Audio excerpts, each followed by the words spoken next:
folks. Well, welcome to another exciting week of the RecPoker podcast. You know you're in for a treat when you hear that tune.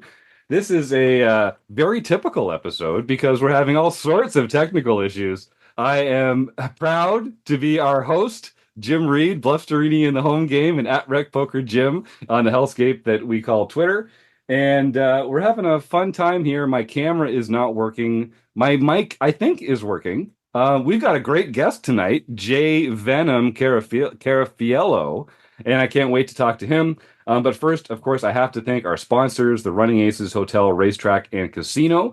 I have to thank our premium members because most of what we do here is free. We're a largely volunteer-based organization, and so we really depend on the support of our premium members. We got a few new ones this week. Terry Coleman, Edward Parkinson, and Michael Robinson. So thank you to Terry, Edward, and Michael. Your $22 a month helps us a lot around here, and you're going to find a great amount of fun poker training and study and social activities as part of that. So this is getting off to a bit of a train wreck, but I just want to say I'm so grateful to be here. We've got a fantastic group. You might know them as the RECing Crew. I am just a small piece of the RecPoker machine over here, thank God. And if you want to find out about me or the rest of the RECing Crew, you can go to rec.poker/crew, or you can just listen up because you can meet a few of them right here tonight on the show. And you can even see their faces, starting with producing co-host Chris Jones. Well, I'm Chris Jones, and whether or not you can hear the tune or not, you're in for a treat tonight. And you can find me 5B5 on Twitter or 5x5 in the PokerStars home game. And I am John Somsky, also known as Poker Geek MN to everyone. And I'm Rob Washam. You can find me as Rabman50 just about everywhere. And on the first and third Wednesdays of every month, you can find me hosting the book study. Was I not sharing my audio either? Is that what you guys are making fun of me for? Oh my God. It just never ends here on the RecPoker. Okay. Jay, all right, save me. We call him Jay Venom. Jay, I'm so excited to welcome you here to the show. Save us, for God's sake. Jay, you and I had a chance to meet up in Vegas several times. I've heard a lot of great things about you from Rob Gardner and a bunch of the other folks over at 100K. Let's just jump right in, my man. Thank you for joining us here on the RecPoker podcast.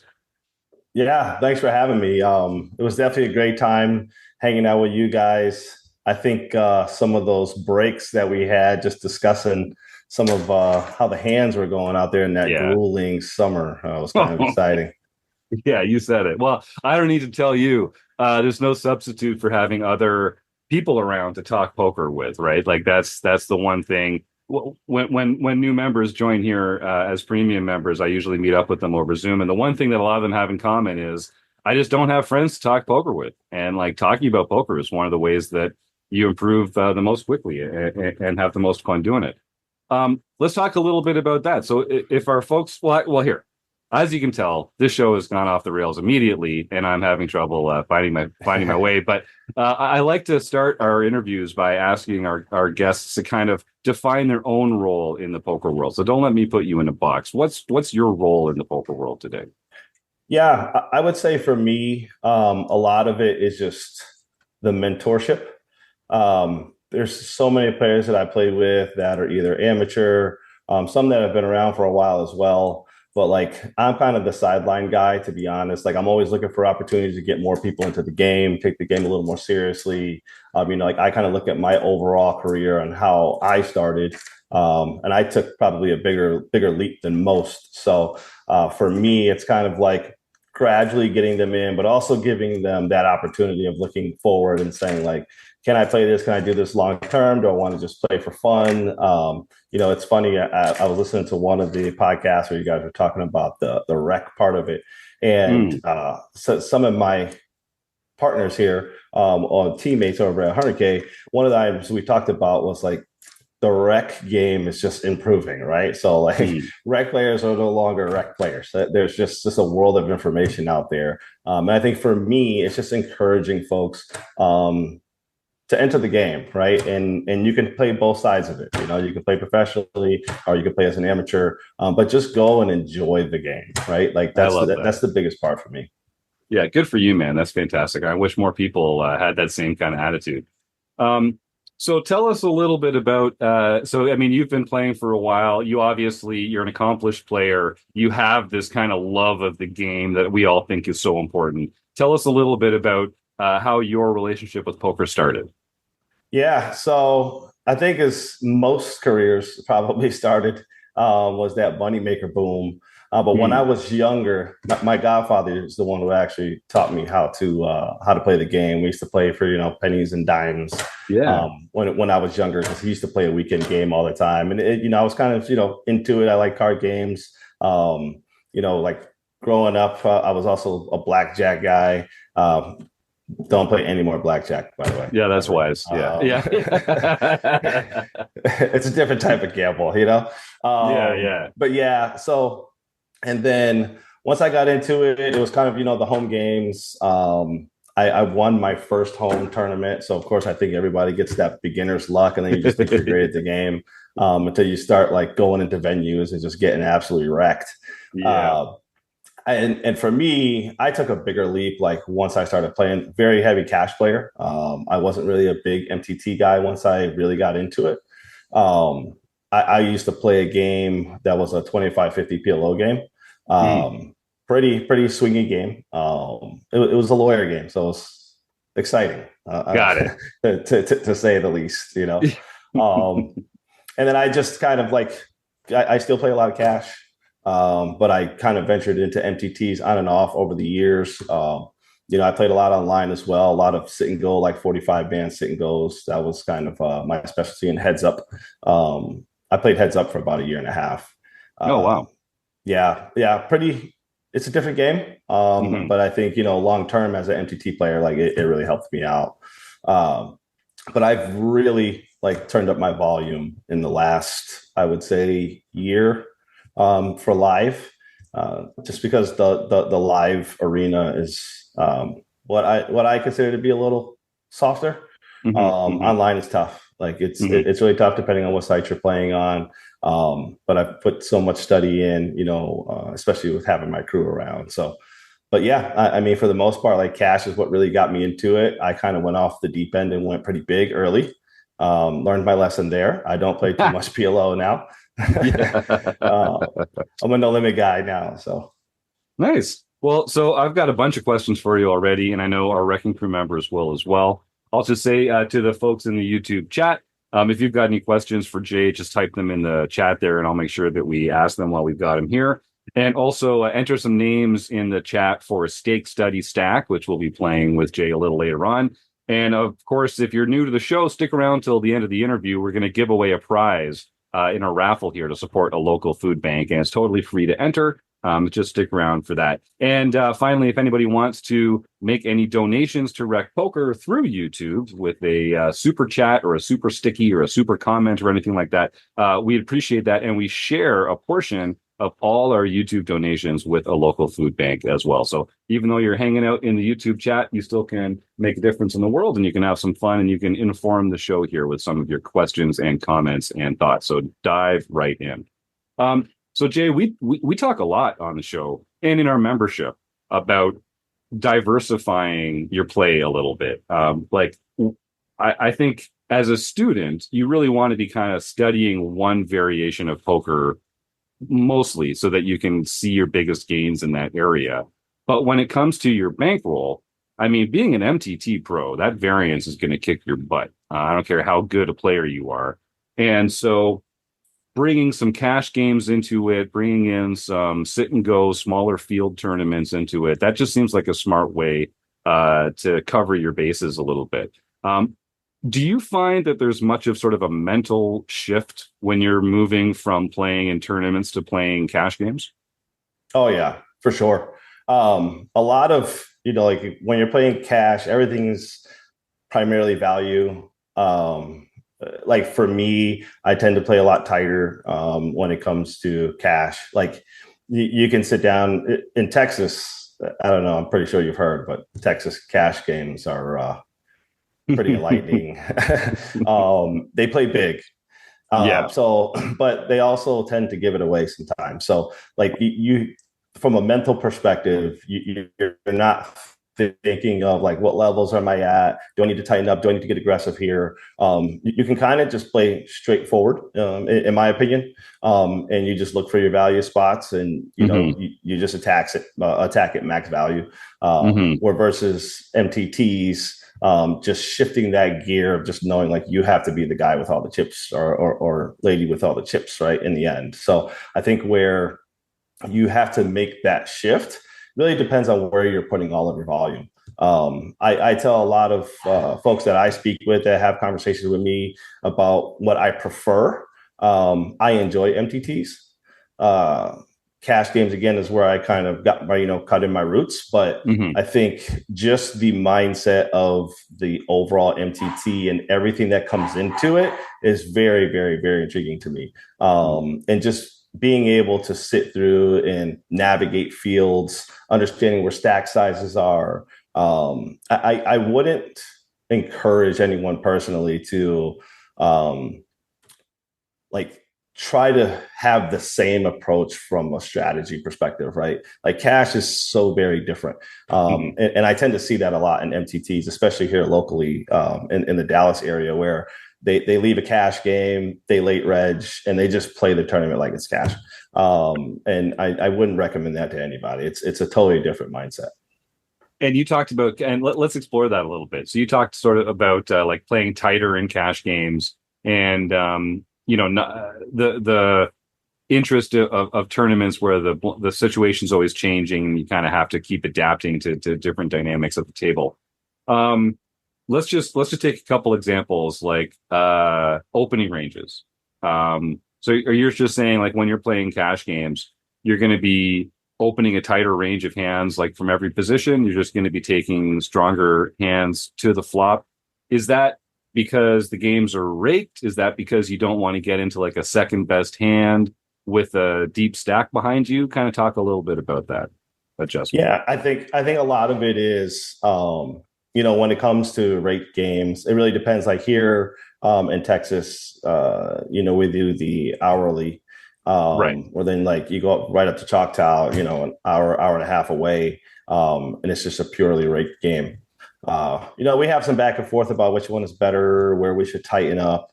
For me, I think, again, there's spots in tournament ranges where you're just going to be a lot wider in like early positions, where in cash games, I can pass on those spots.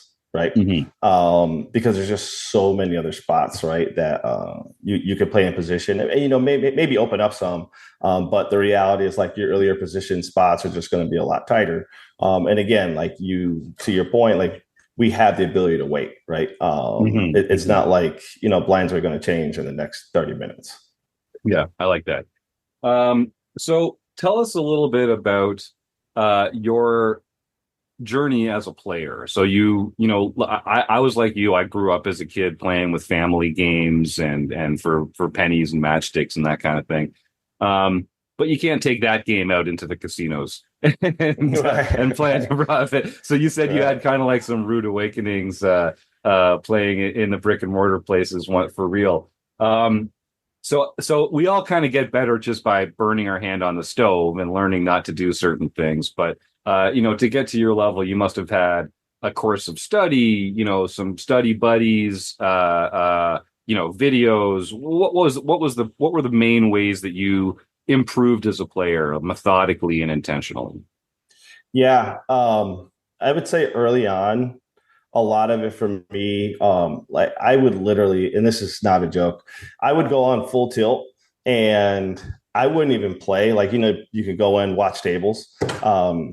And I literally would just like try to do reads by bet sizing and things of that nature. I was doing that back. I literally did that for like a year, where I wasn't even really playing. I was kind of on a downswing anyway. But I went in and was like, this is a part of the game that I'm going to need to understand. So I did a lot of that. And I can tell you throughout most of my career, a lot of it was just me on my own, and never really saw any level of success that I felt was successful for me, right? I was never someone who just said like, hey, I got to get to the, the high roller levels. Like the 10K main was like a dream, but at the same time, it wasn't something that I was like, this is something I have to do. So like going through all of that literally was just like my own personal journey. I had a few friends that I played with, along the way, and I played the circuit a lot on the East Coast. And guys that were like crushing the game back then, and even like Dwight Pilgrim. I don't know if you remember him. I used to play a lot with him. Michael Dentali. I've been quite a few events with him on the East Coast. Yep. And like you watch these guys, like when you're in these events, you kind of don't really know what separates them, right? Until I would probably say about a good 5 years ago, when like I didn't even really know what studying was. I didn't know like what solvers were, things of that nature. I have my own opinions on the solver piece personally, but it like going through those steps of like, watching videos and just like watching some of the live streams, especially when it switched over from just being like a, CBS broadcast to where you get the full 6 hours of streams, really, really like enlightened me to a lot of spots of things that I should be doing. And then once I finally had a team that I partnered with, like that was a game changer for me.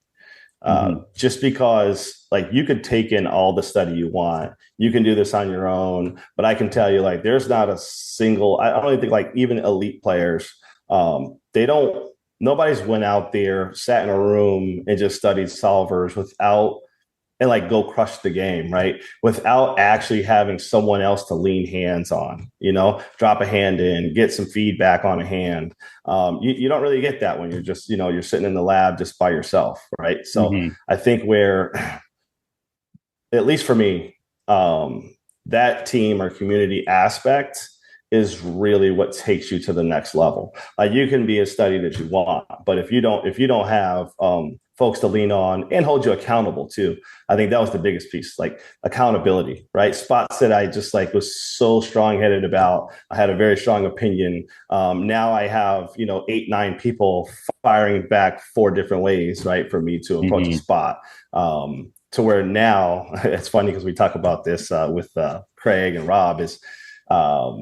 I'm usually the one now just giving like this alternative way to play a hand, right? I love it. Well, I know Chris has a couple questions, but I want to just jump in and take that great segue. So like a lot of our listeners are recreational players. Maybe they play online, maybe they play in their local card room, daily tournaments or something like that. How do you find a crew? How do you find a team? Like how were you able to connect with people and sort of like, get this opportunity to share thoughts and hands with people? Yeah, networking. I think one of the most important things is when a lot of players, they play. I see so many players that get to a table, they don't talk. Everybody wants to be this robot. But then you have the other side of that where they're extreme extroverts. They're chatty at the table. And for me, I just take advantage of that. I think that those are some of like the best opportunities. I tend to like look at certain players that maybe somebody else has like a coaching patch on, or someone who I can watch and see like, hey, this player looks pretty studied, just watching some of the things that they did. And then on breaks, just like go have a conversation, introduce myself. I think like in this world of, we talk about this quite a bit, is there's kind of like this negative side of poker, and like I don't entertain that, and the folks that I'm around don't entertain that. So like we just look at the positive side, right? And like once we kind of get ourselves in front of folks, like that's the opportunity. Like you have to network, you have to get to know people, understand their backgrounds, and they just may know. So I've bumped into players that are great friends with players that all they do is they're playing 1K, 2K cash games. And I'm intrigued, in having those conversations because the thought process is so different. But I think that's where it starts. You have to get out. You have to be able to have the ability to just talk to people, right? Like don't just sit there or stay silent. You see someone who looks like a good player, just go have a conversation, and you'll be pretty surprised on who they know or what they know, or they'll bring you into like a Discord group or just a regular study group. Yeah, and I'm the same way. Like it took me a while to get used to making myself vulnerable to other people and like opening myself up to them, and like creating an opportunity to get rejected Like we kind of make this stuff into more in our minds than it needs to be, but you do have to put yourself out there, and you have to kind of um, make yourself vulnerable to get that kind of help. But that sounds really good. Okay, Chris, you had Absolutely. some YouTube questions in there, I think. Yeah, a couple of questions from YouTube. Jay, one of the things I'm gathering from the YouTube, because Jay, I don't know your game very well. We've never played with Uh-huh. each other, but I'm gathering that you might have a lot of sense of sort of live reads, live tells. Because a couple of questions come in. Craig talked about how much do you rely on live reads? Do you use your personality, likability to your advantage at the table? And Mike Day asks a sort of a similar question: is like when you're at the table, can you read someone based on what they say? If so, what's the best way to do that? So I'm just kind of curious about maybe you can kind of package this together and just talk about your approach to sort of reading your table and what kind of things you're looking for, whether that's through speech or action or motion or whatever, and like how much of that helps you make decisions about the kind of play you engage in. Yeah. Those are great questions.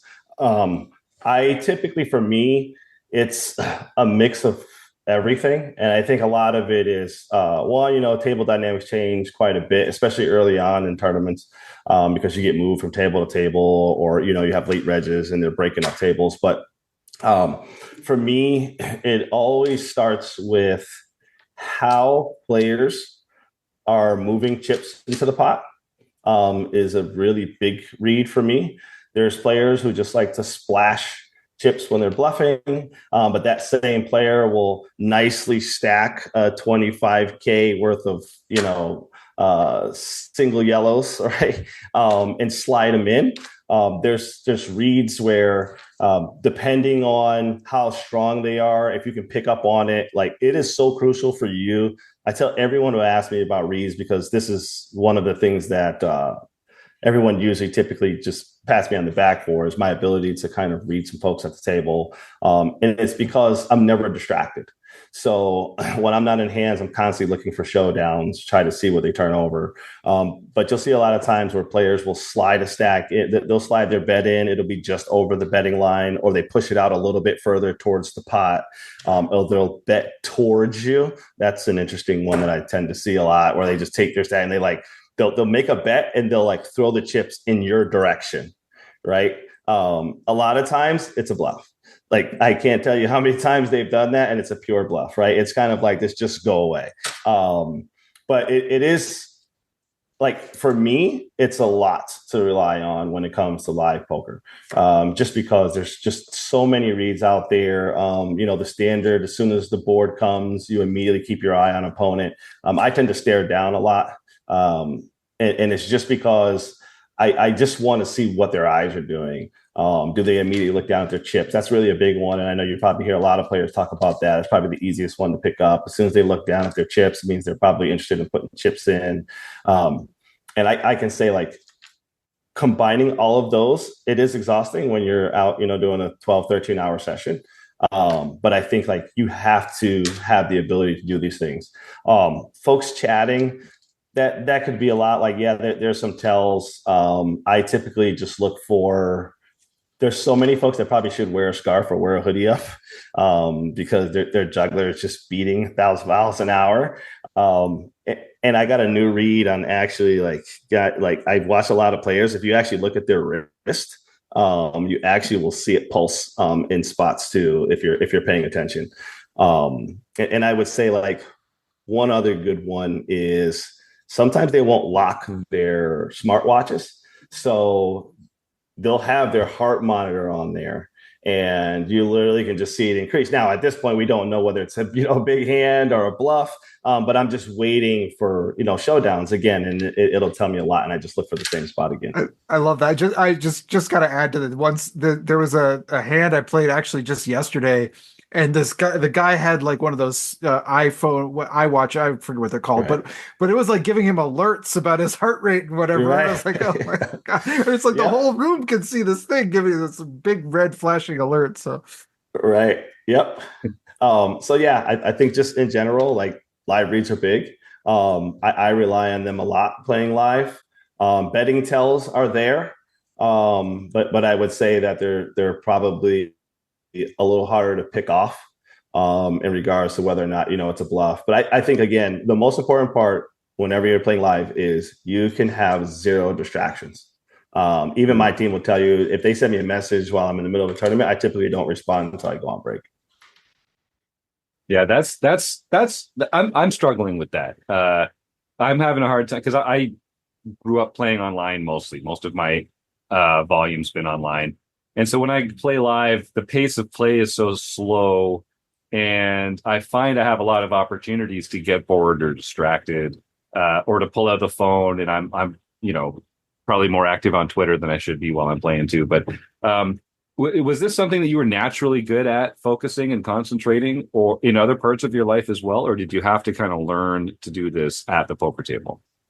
I kind of have a little bit of it. Everyone who has known me for most of my life knows I'm a pretty good read. I'm an observer.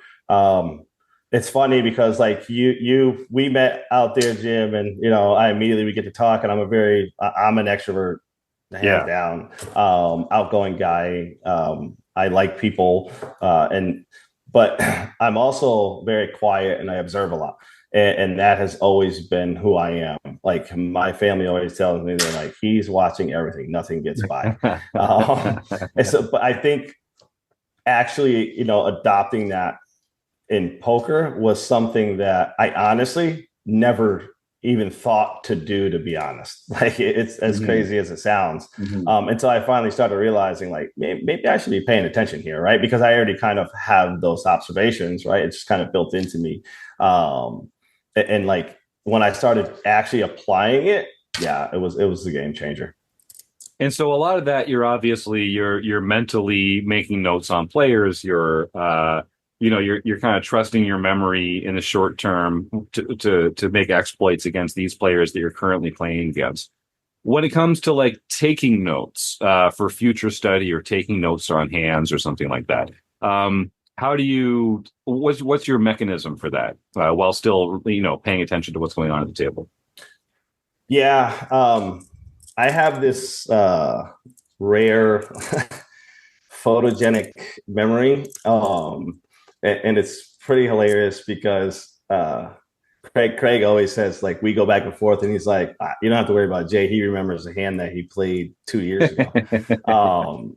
So I kind of naturally just have the ability to just like remember a hand. I can tell you what the blind levels were, how the betting was, how they bet. And then on breaks, I kind of will take the note. I think for folks that don't have that, and I was just talking again to another teammate about where I felt like I could get better in taking notes real time. For me, personally, the issue is I don't want to take the notes and then miss action at the table. So you have to get really good at shorthanded. And if anybody who's playing right now doesn't have the poker keyboard downloaded as an app, I would highly suggest that you do that, because you can do all the short keys just utilizing that app. It makes it fast. You can save the notes or drop it in a Discord or something of that nature. But definitely, I would have that app in place. Yeah, that's good. We've pushed that before on the show. It does makes a big difference. Chris Jones, what's on your mind? Another question from YouTube. We've got Hubert asking, and this may be because you've played, you've had success in both cash and MTTs. Hubert asks, for a rec player, particularly maybe a more early on rec player who wants to get better, do you recommend learning cash and MTTs at the same time, or focus on one or the other? What would you recommend as sort of like a first point of study for a player who maybe wants to take the game more seriously? Yeah, I think, again, it typically comes down to bankroll. But you have access to some pretty low stakes, right, for both MTT and cash. So I do not advise attempting to learn both at the same time. Again, the mindset, the thought process that goes into cash and MTTs are very different. Me personally, I think that if you have the ability, even if you're just throwing $25-$50 on, and you can find yourself some $1.50 buy-in MTTs, I think that allows you to kind of take everything that you learn or as you're learning, implement it into the game, and you kind of avoid the risk of ruin, right? And like in cash, like that's just, it's there. Like the risk of ruin is always there, even if it's, I'm going to put $25 up, but like you get in a big spot, and even if you're playing, 1 cent, 2 cent, like you could lose it all. I definitely advise, like, if you can go the MTT route, and then just focus on the MTT. Again, you can. It's easy for you to like switch over to cash games and get the study in there. I would definitely like. You don't necessarily have to like focus on like courses and things of that nature. There's more than enough information out there. You can kind of get just like basic level GTO wizard, and you just want to understand your ranges. You don't, especially just starting out, you don't need to like go into all of these 3, 4 bet, 5 bet spots. Like you're just looking to see, what are my ranges? Where should I be playing them from? And then you kind of grow your way into the exploits, right? That's kind of like where I live now, is it's just looking for the exploits, right? Like why is the solver saying this? And when I find out what it is, then it's like, okay, well, where's the exploit, right? In this part of the tree. But definitely just starting out, I would start like MTTs if you have the ability to do it, because you can literally put some practice in and not go broke. Yeah. We do some database review work with our members through our coaching program here at RecPoker. And so I look at a lot of databases, and I'm always struck at when I show members the facing preflop action filter on Poker Tracker 4. Usually like between 2/3 and 3/4 of the hands that you're going to play are hands that are either folded to you or there's one raise in front of you. Right. So knowing your opening ranges and knowing your calling and 3-betting ranges versus various positions they're going to come up in like almost every hand you play, you play. And of course, it's good to, like you say, it's good to know 4-betting and 5-betting. It's good to know, what combos to check raise on a monotone turn. But those spots just come up so infrequently compared to having solid pre-flop ranges. And it's like, I think a lot of recreational players feel like it's kind of like, oh, it's ranges, I get it. I want to work on the sexier stuff of poker. What worked for you to help you kind of just like nail that stuff? Like, did you have to make yourself study charts and graphs and visualize things? Was it repetition? Was it, getting burned too many times with having the wrong combo? Like, what was it for you that helped? Yeah, a lot of it. One is just experience. I think, when you touch the stove, and there's just things that you're just never going to go back to, right? Yeah. Or you're going to go back and say like, well, why was this wrong? Was this really a mistake? And as you stated, like everything is pre-flop. Like you make the right decisions pre-flop, it just makes it a lot easier. There's too many times that we make a bad pre-flop decision and then it just combats by post-flop mistakes, right? Mm-hmm. When the reality was, it's like, probably should have just folded pre. But for me, a lot of it was taking those spots and then like trying to plug in from a solver perspective as well, of like where I can get away with certain things. And I will tell you, the simplest way, and I've shared this a lot, is Matt Affleck did a video with Jonathan Little, and literally just went through like the best way to kind of like memorize, right, your pre-flop ranges, starting from the button back. And I can tell you, like, I did that. I probably watched that video like 10 times before I would rather even study like the chart, right? And then I was able to actually keep it in my head a lot better doing that than actually like staring at charts all day long. That was for me personally, though. Yeah. Well, I love that, because I mean, different people learn differently. And so like we've worked with a lot of Matt Affleck and Jonathan Little stuff here with our Learning with Partners program. Like, it's one of the great things we get little samples of training videos from all the great sites out there. And so we get to sort of see how different pros work on the same spots, how different coaches, teach their students to analyze these kind of things. And there's so many different ways to learn and different ways to teach. And you can't just, charts aren't for everybody, but I like that. Whatever gets it in your brain, right? We've got a question here from another one from Mike Day, actually.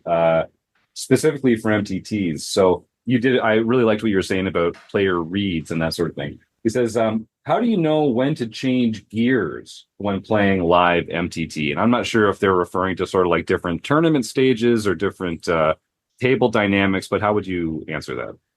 Yeah, I think, and I've actually been working on this myself, is understanding your framework of MTTs, like how you're going to approach it by stages. And we actually had a big conversation. Me and Mika Richards were talking about how in certain venues, right, it's technology. So like locally here, a lot of the rooms, they utilize the board, right at the table. So when somebody busts, we already know how many are left. But then you can go to like WSOP, right, and you're in an event that has 8,000 people, you know what I mean? Or you're like on a day one and there's 2,500, and it takes them forever to update how many runners are left. And I think you just kind of naturally have to get an understanding of like where we are from like a blind perspective, and kind of you can get an idea of like what the structure is. I think in regards to changing gears, for me, a lot of it is just purely stack depth, except for like bubble situations, right? Like if we have the opportunity, like we just have to be aggressive. And trust me, there's been spots where I've slowed down on the bubble. I'm short and I'm just looking for spots. My edge is I do extremely well with a short stack. So, nice. And it's probably because I've been forced into that situation way too many times. But yeah, like, understanding your spots to take and understanding the dynamics is the biggest part. How many people at the table are just looking to cash? And if those folks are just looking to cash, and a lot of that comes in conversation, or you can just see how they're playing, they've tightened up. And then it's time for you to kind of kick it up a gear and steal as many blinds as you can. Right. So that's kind of the approach that I personally take. Nice. I love it. I'm going to take off. You mentioned that you had some thoughts on the current sort of solver craze. I want to give you an opportunity to talk about that a little bit. Share those thoughts with us, Jay. Yeah, I'm pretty open about this, and I have a lot of peers that laugh when I make these jokes. Like I'll get a text message, and it'll be a spot, and then it'll be a snip followed by that, right, of like what Wizard is saying, and my immediate response is like, the hell with GTO in this spot, like it's because the reality is most folks aren't even playing close to that. Right. A lot of the fields that we're playing in, at least for me, because I have very specific games that I'm approaching right now, just because I'm already thinking of next year. But like, they're not playing anywhere near that, right? And it's just the baseline, right? And like, yes, you should know the baseline. But there's just so many spots that I just feel like most folks use the solver, they don't use it correctly. Like there's spots where I get hands and my response is like, oh, okay, did you node lock it? Right. And it's like, well, no, this is just the basic standard. It's like, well, then it's pointless because you're playing in a game that like people they don't bet when you check out of position. Right. Like it goes check. So like if you plug that in, you node lock it. Well, now it's going to probably tell you that we should be betting out of position more frequently now. Right. Like our frequency increases there. So like that's my only like real gripe with it. Now, do I use it? Absolutely. Do we do it in study sessions? Absolutely.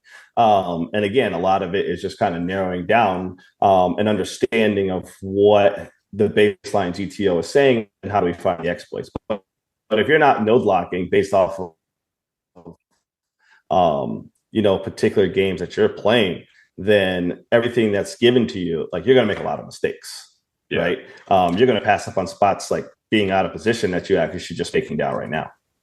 Yeah. And I think, like you say, no one's playing GTO out there. So, you're leaving money on the table if you're not trying to exploit the mistakes that they're making. So, yeah, I love that. That's a great point. There's a couple questions in here from Benny the Jet. He's asking, do you recommend ICMizer for short stack study, or is there a better tool to practice short stack play? Yeah, I think ICMizer is fine. Again, it was funny one day. I just randomly, just literally just laying on the couch, and I jumped in one of our Discord channels, and I was like, "Hey, did Jennifer just get shredded, or is it just implemented into Wizard now?" And I know everybody remembers like the Jennifer charts, your push fold spots. But yeah, I think ICMizer is fine. Like the Wizard is going to give you some spots again that like it's going to tell you what you should be doing. That's plus EV. And then of course now, ICM wise, but I think where for me, a lot of it has just literally been trial and error, to be honest. Yeah. I can tell you that I've been burnt so many times just adhering to the chart, and it just never worked out for me. And maybe that's just a variance thing, right? But I think for me, a lot of it was just like trying in these spots, like what size stacks can I shove here that people are just never willing to call off unless they're at the top 8%, right? Right.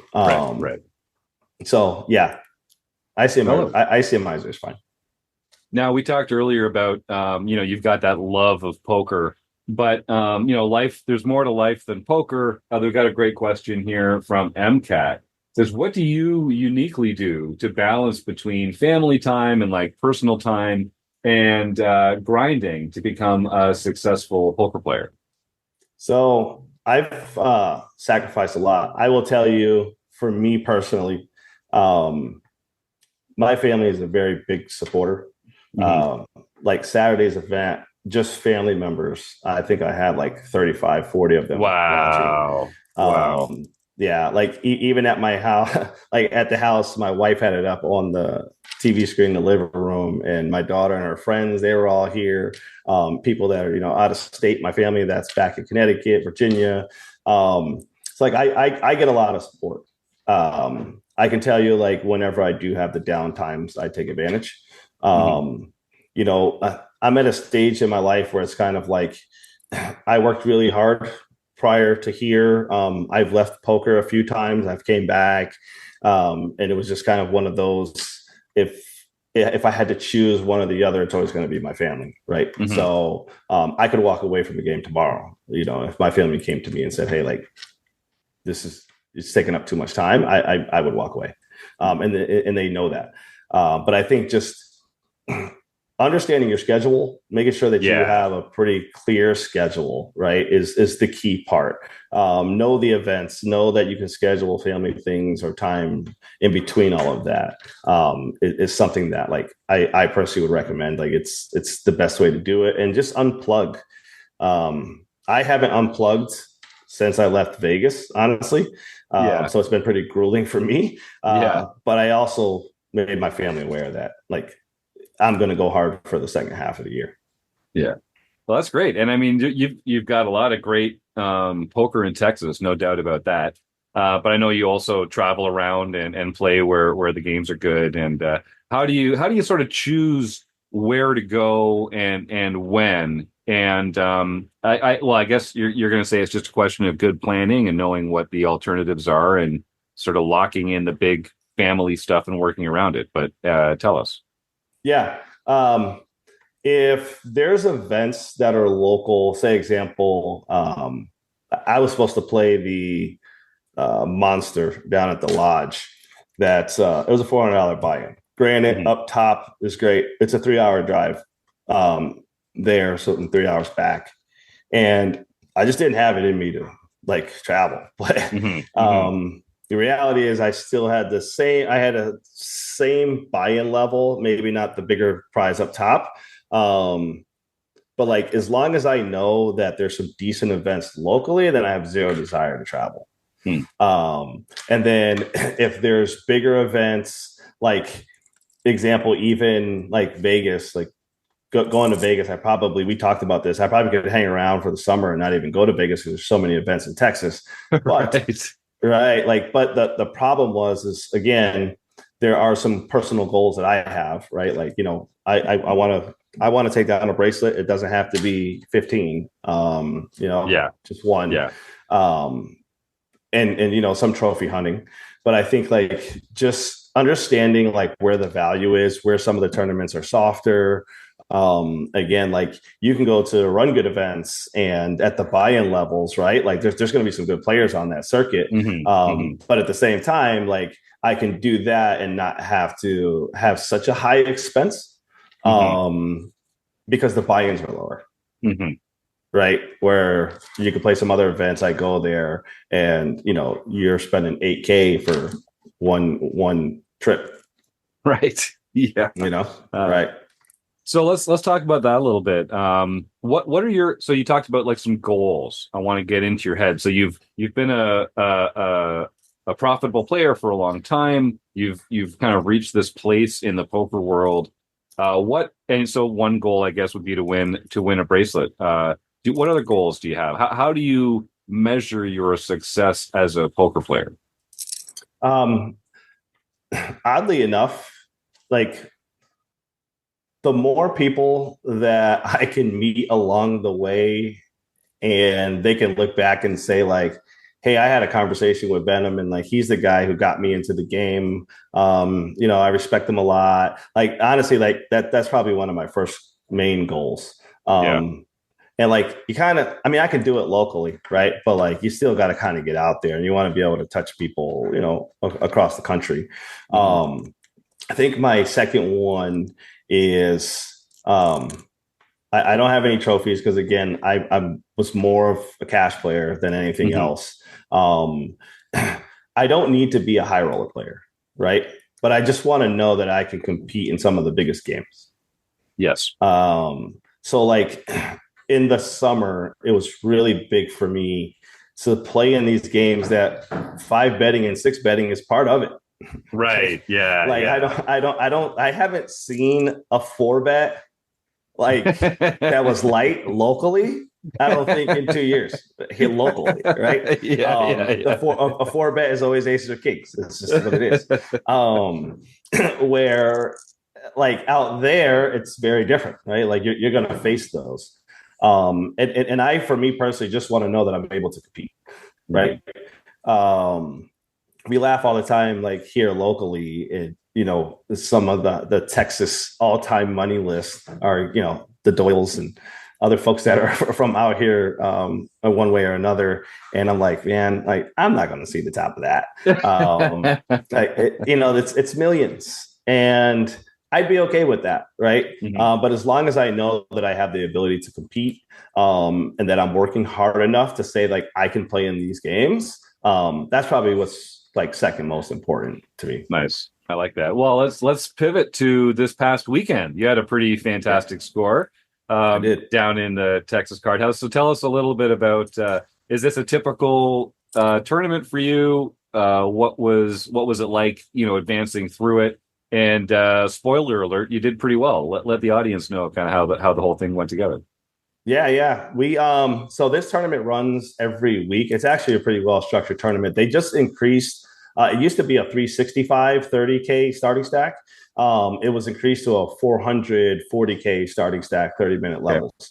And it's funny because I always tell my my peers over with the 100K pros, like we kind of like, that's my wheelhouse. I'll play these games. Like, everybody hates these 20-minute level thing. I'm like, man, let me tell you, like it's my wheelhouse. But this one, like we come in, it's a lot of regs for the most part. So there's a lot of players, like they understand how each other play. I haven't been playing it for a while. So, and I've been working on my game in between this time. Right. So, what they always see one week, they don't see the second week. Nice. And it's one of those tournaments, and I learned this a lot from Justin Arnwine too. Again, like just great having a community around you, right? Is like he crushes that local game there. He's a favorite every time he steps in that casino. One of the things I learned was like, understanding structures, right? And understanding like what your current pool is willing to do and not willing to do. So I've implemented a lot of that locally.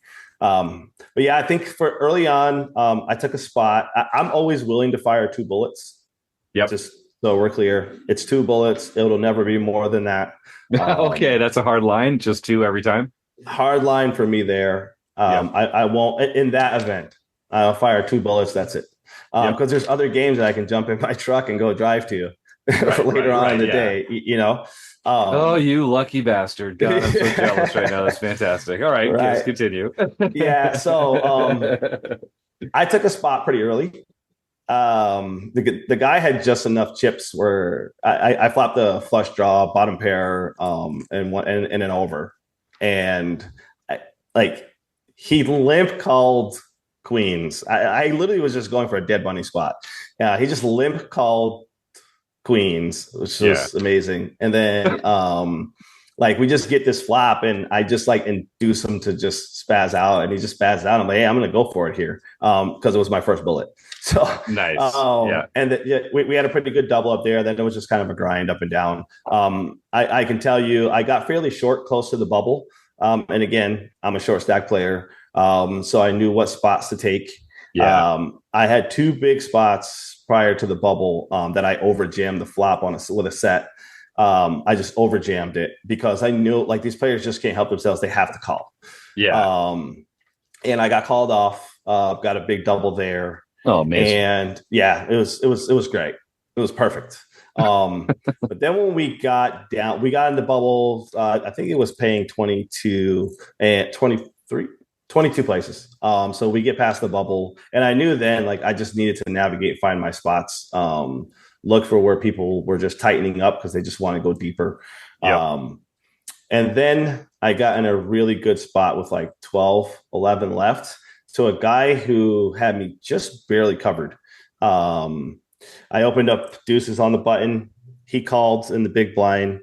When I saw the hand, I was kind of surprised that he just flatted. I think we were about 28 effective. Okay. And I have deuces. Flop comes deuce, ace, king, two hearts. I opted to go half pot here, just because I was his calling range is all aces. So I'm either just going to get flatted here. He's going to check raise. He just called. The turn is a deuce, so we hit quads. I tank. He checks. I tank forever, and I check back. So at this point, I was pretty sure that he figured I'm just weak here, and I was just looking for a bluff spot. River card comes a jack, and he open jams. And we snap off. I had him covered, but only by 50K, and I had him covered. And that put me in a really good spot. And then we get to the final table. We were short. We were second in chips. And again, you put me in a short stack spot, I'm typically going to find my way out of it. It's going to have to be a pretty tough cooler. But we doubled up a few times. I kind of think there were some pretty loose calls, but whatever. I mean, their hands to play. But then when we got down to four-handed, five-handed, I had a gentleman on my left, and I was laughing. His name's Albert, and he's 85. Okay. Let me tell you, this guy put on a clinic. Jim, I tell you, he put on a clinic. And I kind of knew it, literally when I was done, I ended up texting Craig and Rob, and I was like, man, I know this guy was working me. So we ended up getting three-handed. I had one of the locals. He was great. He's a tough player. This was actually, he won this event last week. He's had four final tables in the last 5 events. I ended up knocking him out. I was tired of him jamming on me, so I called off. Because I knew he was jamming light. I just needed to find the right spot. So we got three-handed, but my man Albert looked like he was getting kind of tired. So, he said, hey, you want to chop it up? I was second in chips. I didn't mind. I said, hey, I'm more than willing to take the chop. Honestly, kudos to him at 12, 13 hours of just grinding there. And he didn't let up, but I could see he was pretty tired. So it was pretty nice. 11K score. So sweet. Wasn't too upset. No, that's amazing. And it sounds like you really got to use some of those live read chops and exploit, some of the reads you were seeing at the table.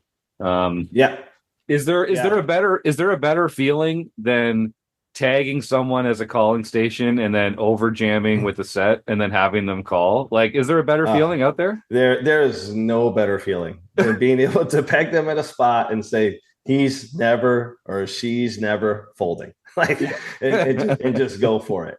Like when your read is spot on, you just know it. Like you feel good about it. And I can tell you, like through that event, again, having a team has been huge. Like just coming on board with Rob was a game changer for me. Like Rob, like we used to play, we'd be online and we'd be in streams. And then we played a live stream together. And then he kind of hit me back up later on. And I kind of saw what he was doing from the 100K piece. And I could tell you, like, I was like, hey, I just wanted to be a part, So I was in there, the rest of the community grinding, going away, and still grinding live. And just like having the community was great because like everyone in the community just made me better because I was talking through hands, right? I was talking through spots, or they'd reach out, ask me advice, or but I can tell you, like, in the biggest key, and I say this like just from the community perspective, is going into the final table this weekend. I called my wife first, and that's awesome because she's like probably my biggest fan. But then I called Rob. And I'll tell you exactly why I called Rob. Craig was messaging me back and forth, but I called Rob because I had a hand that I know I got bluffed on with 10 left right before the bubble, right before the final table bubble. And I knew if I went into that final table and I was still thinking about this hand, I was ruined, right? Like I was just going to carry it with me. So the great part of just having, a team around you is, I mean, it's 11 o'clock at night. It's probably midnight over there where Rob is. And like, I call him and he immediately answers, and I said, I need to tell you about this hand. And we talked through the hand. And I was able to I just never thought about the hand again.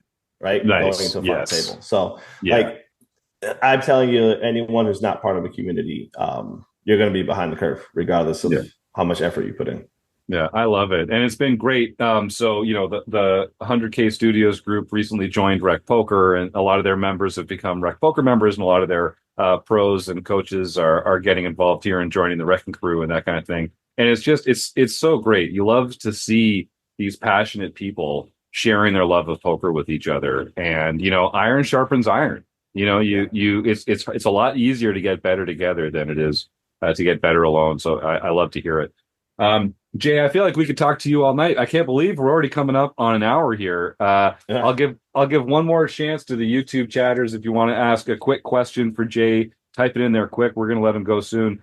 We're also going to do our stake study stack and close the action with our speed round. But first, when we get an experienced player like yourself on the show here, we like to ask about a certain code word that may or may not be used in various regions of the country. So, Jay, you're a cash player. Every once in a while, you're playing in a room where they have a promotion for a high hand or a bad beat. Now, normally, everyone folds around to the small blind, and you're going to chop the blinds or you're not going to chop the blinds. I'll leave that to you. But every once in a while, it's going to fold around to you in the small blind, and you're going to have the kind of hand that might make a high hand promotion or a bad beat jackpot. So you don't want to chop, and you don't want the big blind to fold. But you can't just say, hey, I've got a good hand for the promotion. Let's play this hand out, or else they'll invalidate the hand. Have you ever heard of a code word that you can sort of just like say to the person to your left that indicates that you want to see this hand to the river? Have you ever heard of that? And if so, what is the code word that you have heard? Please rack your brain. Yeah, I'm trying to think. Have I ever heard anybody actually use a code word? Yeah, I don't know if there's a code word out there.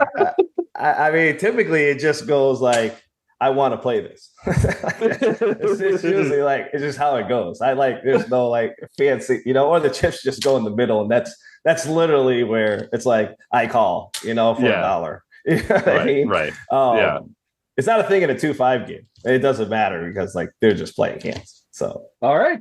So Jay says no code word, but if you're in the YouTube chat, MCAT says that there is a code word in Cleveland. And Chris Jones, would you like to unmute and share with our audience what the code word in Cleveland is according to MCAT? I mean, so there's like one casino in Cleveland apparently where you've played, and like there's this one little regional thing, but most people have never heard the word cheeseburger as the code word for let's play this hand and try to hit the jackpot. It's in twice in the YouTube. Bob Franklin also says cheeseburger is popular. Cheeseburger. I gotta try that. Yeah, I have never in my life heard this. Well, yeah, I've never heard. I would assume if I God. said that, the only thing that would happen is the dealer would just hit the Like server call for button. service. Yeah, Right. yeah. And she shows up and is like, "You need something?" Oh, yeah, man. All right. I'll remember that when I Cheeseburger. go out to Cleveland. Yeah, dude, try it. Try it out. I want a full field report. I want a trip report from everybody playing live because I swear to God, it's a thing. Oh, Bob says he heard it. Bob says he heard it from me, so he doesn't count. But MCAT has my back. Thank you, MCAT. All right, That's fantastic. Jay, this has been great. I think we're gonna wrap it up here. Let's do some stake study stack with Chris Jones, and then we'll close things out, closing the action with our speed round. This has been a really fun episode. All right, Jay, this is a game we call Stake Study Stack. I've got actually some really fantastic participation in the chat here, suggesting some names. So if you've never heard this before, the way we play this, it's like a game you probably played as a kid called Kiss, Marry, Kill. But instead of that, we're doing Stake Study Stack. So I'm going to give you 3 names. You're going to pick one that you would like to stake in a cash game or tournament, one that you would like to study with, and one that you would take great pleasure in just stacking them at the table and taking all of their chips. All right. And the 3 names I have for you from the chat are Craig Savage, Scott, also known as DFS Brat, and Rob Gardner. Oh man. Good choice. Wow. Yeah, those are actually really good choices. Stake, study, stack. Okay. So I'll go with the stake first. I'll just keep it in order. If I wow, this is so funny. If I had to stake, it probably would be Scott, DFS Brat, right? I think just overall, like he's got a lot of passion for the game. He never gives up.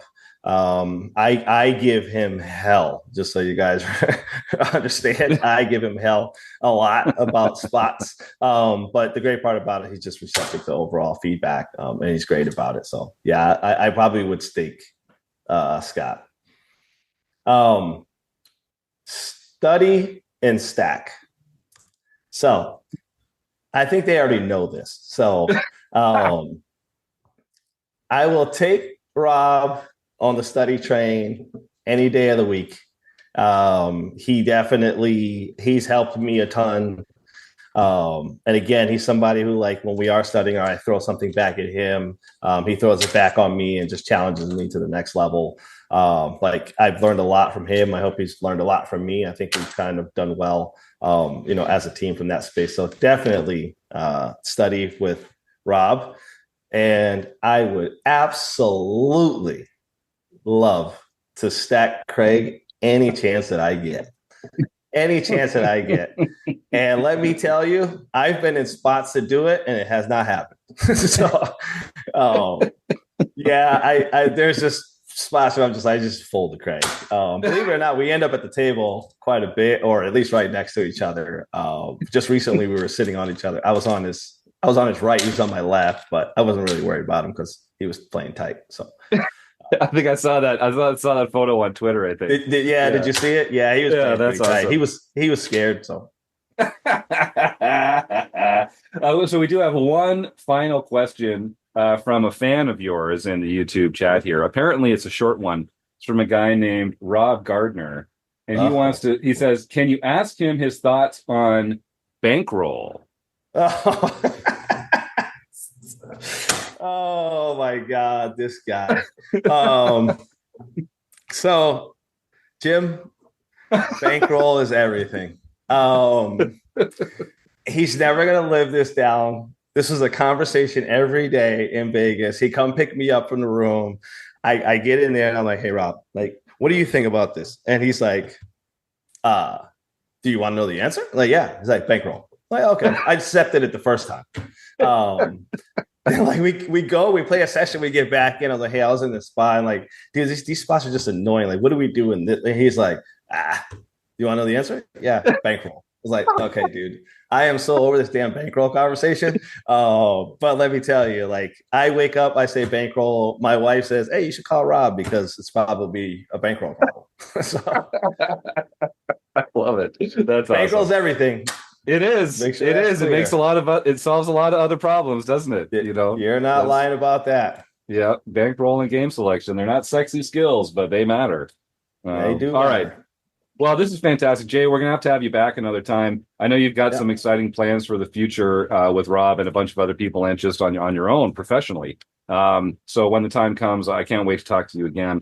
So thank you for your time with this. I'll just tell our YouTube chatters we're going to close the action with our speed round, but then as soon as that's done, we're going to say goodbye to Jay, and we'll announce some upcoming events and some home game results, and we'll give away a prize for someone who has stuck around till the end of the show to help support a local food bank. And the reason we do this is because right now in the world, it's a very difficult time for a lot of people. And just like we're trying to remove the stigma from recreational poker players, well, we're also kind of trying to remove the stigma from people just taking help that they need from time to time. And a lot of people these days are having a difficult time feeding their families or loved ones, or putting food on the table for their kids. Or even just for themselves. And it might be people in your own neighborhood, in your own community. It might be people that you don't expect. And we all need a little help right now. And whether you vote right or left, and whatever your religion is, one thing we can all agree on is that hungry people should have some food to eat. So if you pull out your smartphone right now and Google food banks near me, you'll find some organizations that can benefit from some money from your wallet, a few hours of your volunteer time, or some non-perishable food items from your pantry. And I'd encourage you all to do that. It's a great way to make a difference in your own community, in your own neighborhood, to help out people that need it most. So all we're going to do is we're kind of raise some awareness about the fight against food insecurity tonight. And if you just type the words food bank into the YouTube chat, we will draw a winner later in the show that's going to win a fantastic prize. So you can start typing the words food bank in the YouTube chat now. And then we'll close the action here with my man Jay. All right, Jay. Normally we have a very sophisticated soundboard set up with dramatic TikTok noises, and there's buzzers and that kind of thing, bells. We don't have any of that today because we're in the tech oasis. No, that's not the right word. The tech. What am I trying to say? The nadir. I don't know. We're in a terrible place technologically, so we're just going to do what we can. So imagine some dramatic ticking in the background as we go through our speed round, okay? Got it. All right, we're going to start with an easy one. Not as savvy as Rob, so. Trust me, savvy isn't going to come into it in this one. Just lightning fast responses, whatever twitches your brain first. All right, so let's get started with an easy one. What is your favorite poker hand? Jacks. Oh, wow. What a baller answer that is. Okay, fantastic. If you ever learn how to play them properly, let us know. Is poker a gamble or a skill game? Skill game. What's your biggest poker pet peeve? Tanking. Yeah, nice. Is Die Hard a Christmas movie? Yes. Is Ace King a drawing hand? No. What's one thing you're afraid of?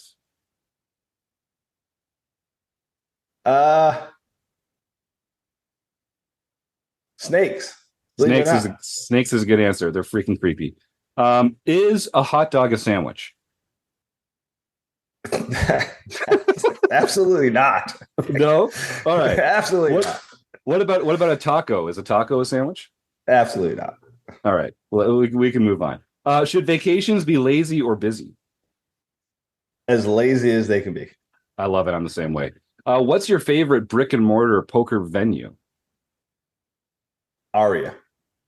What about a hamburger? Is a hamburger a sandwich? Yes. Okay. Yeah. Hey, we're getting somewhere. What about an open face sandwich? Is an open face sandwich a sandwich? I would assume it's still considered a sandwich. So yeah. I mean, it's called a sandwich, right? It's called a sandwich. Yeah. I mean, who knows? Who's one poker player that you respect? Jason Kuhn. Nice. Good answer. Yellow light coming up. Slow down or speed up? Oh boy. when I was 20, speed up, but now slow down. There you go. Do they even have yellow lights in Texas? I wasn't sure about that. All right, so they still do. That's great. Nobody sees lights in Texas. This doesn't have to be your favorite, but name one excellent musical artist. I'm an Eminem fan for life. Nice. Yeah, good choice.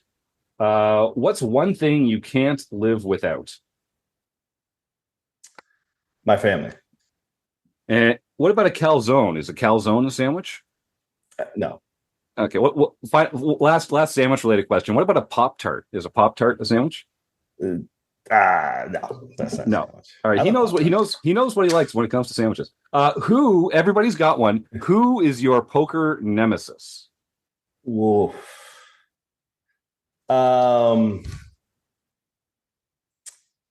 Wow. That's a tough one. And to be honest, I honestly probably want to say that I've been in a lot of spots with this person and never, I don't think, ever won a hand. And that's actually bet on Drew. Oh, yeah, really? There you go. All right. I don't think I've ever won a hand with that guy. He drives me nuts. All right. Well, that was sweet. So one last question here. Whether it's in poker or out of poker, we talk about life should be fun. Poker's a game. Let's enjoy it. What's one thing that we can all be doing to make our lives more fun, whether it's at the poker table or away from the poker table? I think just live in the moment, Mm-hmm. just be present. I think there's just too many people that, you hear the YOLO all the time. I think we just worry about what's around the corner way too much. I mean, planning is great. And Miko would probably beat me up if I didn't say that, but I think just going out, enjoy every moment, stay positive. I'm not someone who personally, I don't do the negativity. Whenever I have negativity, I work hard to remove it from being around me. But I think if you're just staying positive all the time, you just have no choice but to be happy. Right. Mm-hmm. And again, nobody else is going to give you your happiness. You have to find that spot yourself. But I think a lot of it just comes from just staying positive, and again, that's on the felt, off the felt. I can't tell you how many times people have walked up to me and they'll want to talk to me about hands. And the first thing I say is, this a bad beat? And if they say yes, then we don't talk. That's just the reality. And Craig could put the checkbox next to that on how many people are shut down. But yeah, I think it really starts with the positive part about it. We are where we're supposed to be in life, and we probably could control a lot more of it if we just had a positive mindset, positive attitude.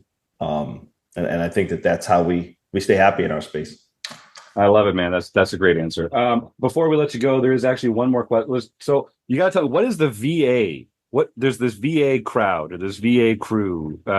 You've got the VA Venom. What's the VA? Is it from the state of Virginia? What am I missing? It is the state of Virginia. When I moved I'm originally from Connecticut, and I moved to Virginia. I lived out there for about 15 years, and that's where I got my online life going.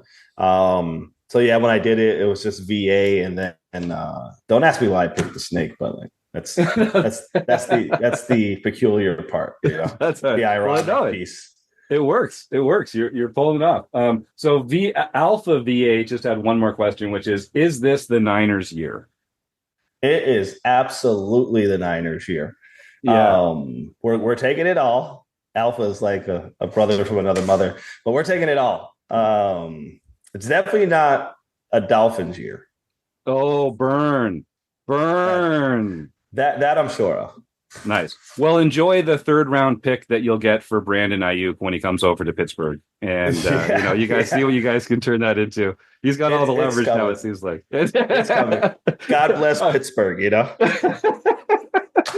Jay, this was a real blast, man. Thank you so much for your time. I can't wait to see you again in person, and hopefully we'll have you back on the show sometime later this year as well. Lots to talk about. You're a great guy, a great poker player, and it's been a pleasure chatting with you. Thank you again.